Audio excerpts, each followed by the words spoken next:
Hello YouTube, Super Mazaku here today to give you guys the one, the first, the only, top 7 strongest spirit bombs in Dragon Ball history. All of Dragon Ball Z, GT, Super, and this particular list, due to so much bull crap and hate that I got for entering game feats. No game spirit bombs to be inserted into this list, especially Dragon Ball Heroes, which is I guess it's a pretty good game. It's just so much stuff that they added in that particular game series with every technique and every commandment, every single thing. It's safe not to include these guys in any more factions. It just got way too cheesy. But let's get into the list. Top 7 strongest spirit bombs. Now, before I get into this list, yes, I am fully aware that Dragon Ball Super is about to pull the ultimate, cheat code with having Goku use the spirit bomb in the tournament power. Hopefully it's not true. Hopefully it's just a rumor, but turns out all the rumors from this specific site, I won't say the name, turns out to be true. I don't know how they're getting, this information, but they are. Goku will be using the spirit bomb in the tournament power very soon, so I figured I'd make this list before that bullcrap happens, because that makes 0 sense of how he should be able to use it. Top 7 strongest spirit bombs. So number 7. A lot of people are probably going to dislike this list, but this is actually the spirit bomb before the spirit bomb. Now, if you guys, do watch Dragon Ball, but even without Dragon Ball, watching Dragon Ball Z, I believe we used it in there as well, or even play the games. Yamcha's spirit ball is literally, it's a spirit bomb. He gathers energy into one specific spot. There's kind of a delay there, and then he gathers energy around him. He's not creating the energy himself. He's collecting from, nature. So this is like Naruto. That would be like a sage technique. He's connecting from nature, collecting energy, and then it creates a sphere which he's able to attack with. When I actually had watched Dragon Ball Z before I watched Dragon Ball. When I did watch Dragon Ball, it was like, well, this is clearly a spirit bomb. So I'm not sure what about the spirit bomb exactly makes that, ways or so much different from the spirit ball, but it's the same technique, the same exact technique. But this one has to be the lowest on this list, not because it's a spirit ball or same technique. No, it's because Yamcha used it. Anything Yamcha used, it's automatically going to get lowballed by me. So that's why that is on number 7. Does not deserve to be anywhere near, the actual spirit bomb at all. I just wanted to add it just to really get recognition from it. I do give him credit. He did use the spirit bomb before the spirit bomb was cool. Now, number 6. The spirit bomb, I guess original spirit bomb that Goku / Krillin used against Vegeta. This is really the first time we got to see the spirit bomb in action. Hence, beforehand, we seen Goku kind of train and practice with it with Kai on his planet, but we never seen it actually, attack somebody in battle in person. And Vegeta, unfortunately, was the first victim of this. So let's get this straight. Goku done used Kaioken, a Kaioken Kamehameha. Vegeta went Great Ape. Goku used Kaioken again. Nothing was working. They jumped this guy, they jumped Vegeta, they had Gohan go Great Ape on him. None of this is working, but this small little sphere that gathered energy put Vegeta damn near on the deathbed, and it forced him to actually retreat.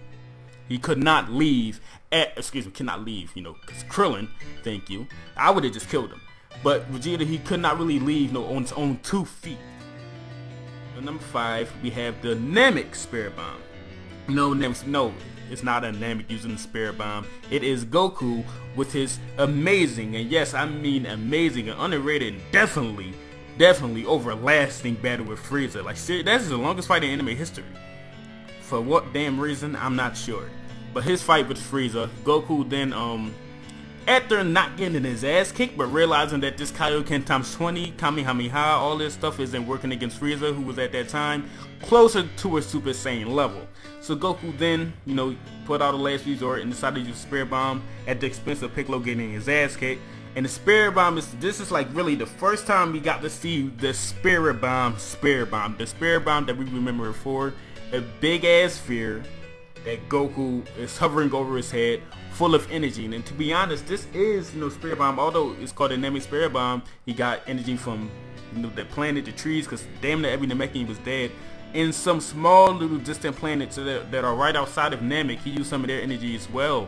So technically, this would be the first universal spirit bomb, but not quite. You know, it's the multi-planet spirit bomb that Goku actually used, and it's not really acknowledged as such. But it did do a grave amount of damage to Frieza. It effed him up, but just like Vegeta, it just couldn't kill him. It just couldn't kill him. So unfortunately, you know, Frieza got up and, you know, Super Saiyan happened. So yada yada yada. Great Super Saiyan.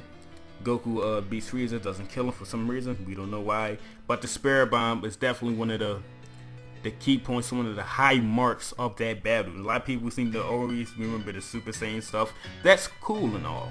But Goku used the giant ass Spirit Bomb against Frieza, and Frieza didn't even know what was coming, because at this time, Frieza could not sense energy. I believe he still can. Even in the Dragon Ball Super series, he just never learned how to. But now, in this particular, you know, era, Goku did hit him with dynamic Spirit Bomb / other planets aren't really acknowledged. So that's why that has the number 5 spot. Now number 4, you know, speaking of Super Saiyan, a lot of people really don't count this, but it should be counted because it's not canon at all. If you guys did watch Super Android 13, the Dragon Ball Z movie, when Goku fought 13, Goku first of all got his ass whooped, got kicked in the nuts. Vegeta got dicked. Nothing was working out in their favor. So Goku, what he did is that he gathered energy in Super Saiyan form for a Spirit Bomb, and actually this Spirit Bomb was a golden color, you know, rather than the typical generic blue version of Spirit Bomb that really symbolized life energy, you know, pureness. This was a yellow Spirit Bomb, I'm guessing due to a Super Saiyan aura, so maybe he added to it or something. I'm not sure about that. But he actually formed a Spirit Bomb, and then Goku then absorbed the entire Spirit Bomb into his fist, and then punched Super Android 13 and killed him.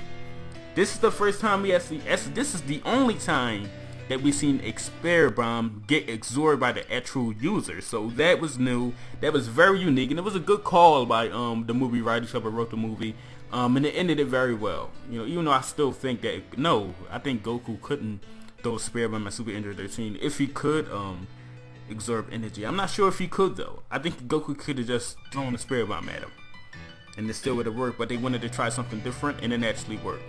Now number 3, of course we have the Earth Spirit Bomb, the Earthling Spirit Bomb, the Hercule Spirit Bomb, used against Kid Buu in the Majin Buu saga. To me, this is the greatest, most memorable Spirit Bomb of all time.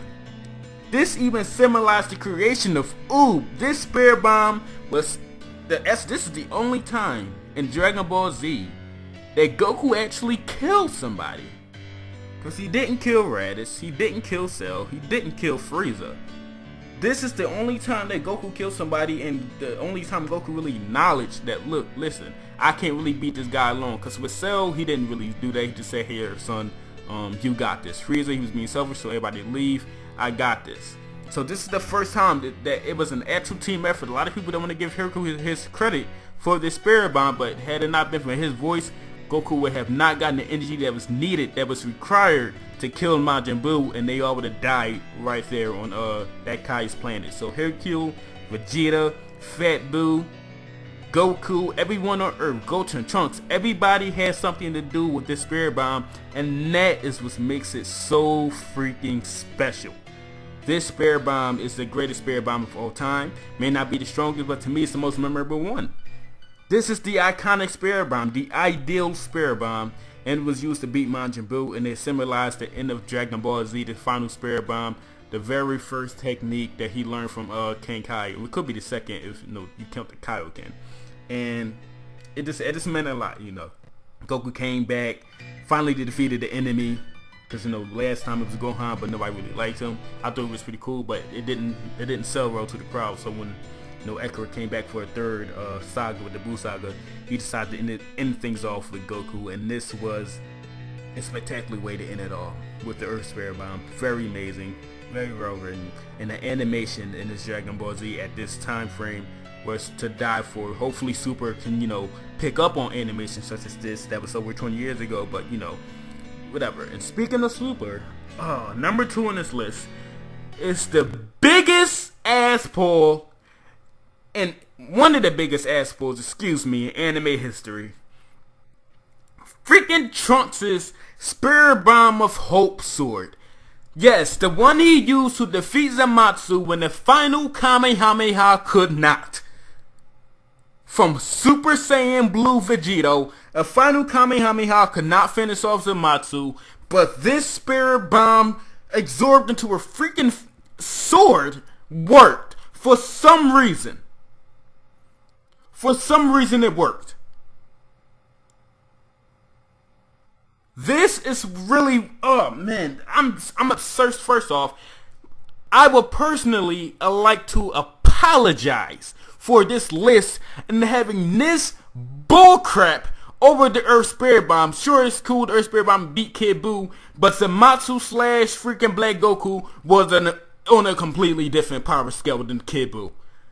It's not even, it's not a competition. This dude, half of this dude, was beating the living hell out of Super Saiyan Blue, Goku, and Vegeta.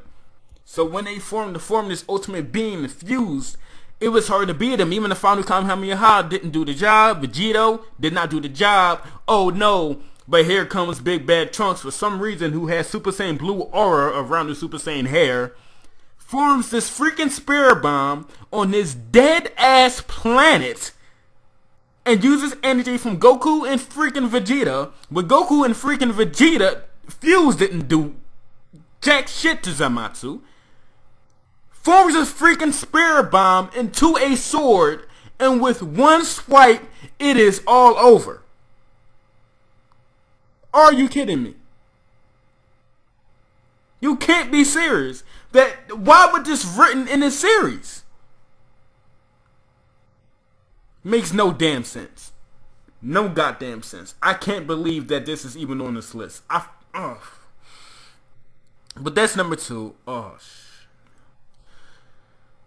I don't know how that happened.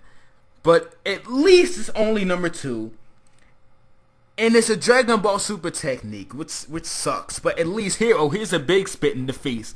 Guess what's number 1 is? You know what? I'm happy it's number 1. The universal freaking Spirit Bomb from every living being in the universe. I'm happy that that's number 1. Because if that hadn't been number 1, then we had to deal with Trunks' Spirit Bomb. The guy who didn't even probably learn. Nobody taught him that. He just knew it. Same with the guy with the gun.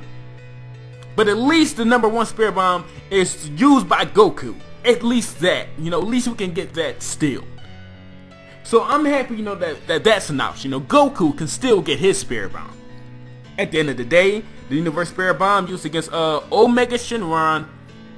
I believe in I guess the Dark Dragon Balls or something like that. Some bullcrap story in GT. Still better than Super. But all the dragons got split up. All of these dudes are like Super Saiyan 3 plus level. Nova Shenron was like Super Saiyan 4 level. Same with his brother. Until new Goku came up and did his thing. But these are all of the dragons formed into one being. Who was then formerly known as Shenron. He then dissolved all the dragons, became Omega Shenron, the strongest being in the GT universe, not Super Universe, but the GT universe. Still stronger than Zamasu, I believe. If not, then oh well. But the Universal Spirit Bomb, it's no way that Trunks' freaking Spirit Bomb is stronger than that. You could argue that Trunks is stronger than Earth Spirit Bomb based on the enemies. But the Universal Spirit Bomb, I think freaking Omega Shenron could have been twice as strong, and it still wouldn't have made a difference. Every living being in the entire universe, and you go by super logic, the entire universe 7, every freaking being. But yeah, Universal Spirit Bomb, self-explanatory. Every living thing, period, in the universe formed into one ball to attack somebody. That is clearly going to be number 1, and nothing is going to surpass that. Even the new stuff that they're about to do in Dragon Ball Super, Goku doing Spirit Bomb in the tournament, that's still not going to surpass that unless the gods decide to raise their hands for Goku, or Xeno decides to do it. But until then, the Universe Spirit Bomb is still at number 1. I'm happy I'm still able to make this list, but this is still accurate because Dragon Ball Super playing the shit on this entire list. But yeah, but that's the list. 7 Spirit Ball, 6 the Spirit Bomb used against Vegeta, the small one, the original Spirit Bomb. 5 the Namekian Spirit Bomb, not by the Namekians but by Goku on Planet Namek. 4 the Goku's Absorbed Super Saiyan Spirit Bomb, the using 113. 3, the Earth Spirit Bomb used on Kid Buu. 2, the Trunk Spirit Bomb Sword used on Zamasu. 1, the Universal Spirit Bomb used on the Omega Shenron and Dragon Ball GT. So that's the list. When you dislike the list, you don't like it, then please share your thoughts below. Make your own list below, which you guys think is the strongest. Until then, like, comment, subscribe. Thank you guys for being here, man. I love y'all. Super Mazaku. And I'm out. Peace.